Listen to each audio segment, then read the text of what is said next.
bên có thay hậu nơi sen tang đi ăn mứt láp sinh khi mơ túc khá năn có chóm choi thêmปั่นแห้งนุกกระปัดเจ้า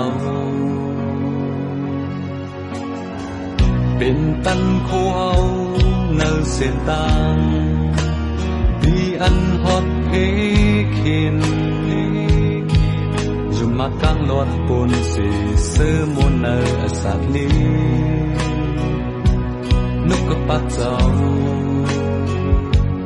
เป็นอาสาคนก้นเฮา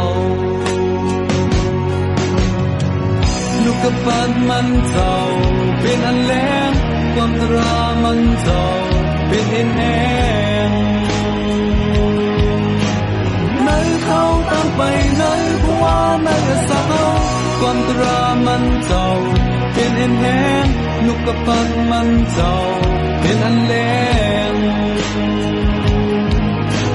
ในเพราะว่าในสาวตั้งเอาไปอยู่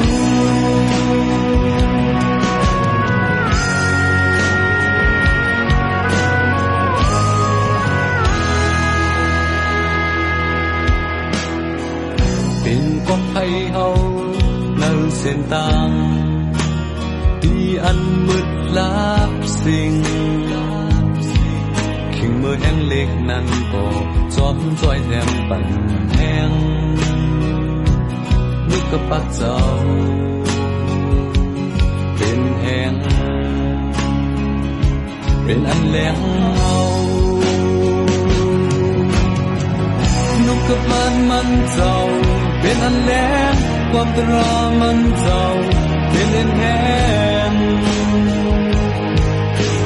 ในเขาตั้งไปในหัวในสาวความตรามันเจ้าเป็นเอ็นแห้งนุกกระปัดมันเจ้าเป็นอันแรงในหัวในสาวตั้งเอาไปอยู่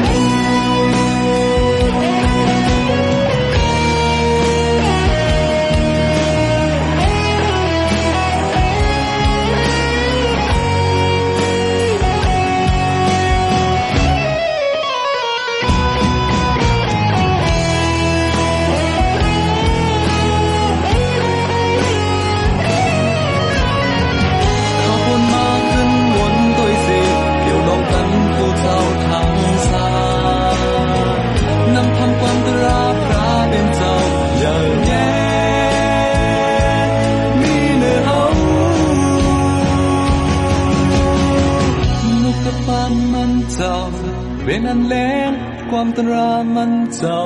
เป็นเอ็นแอน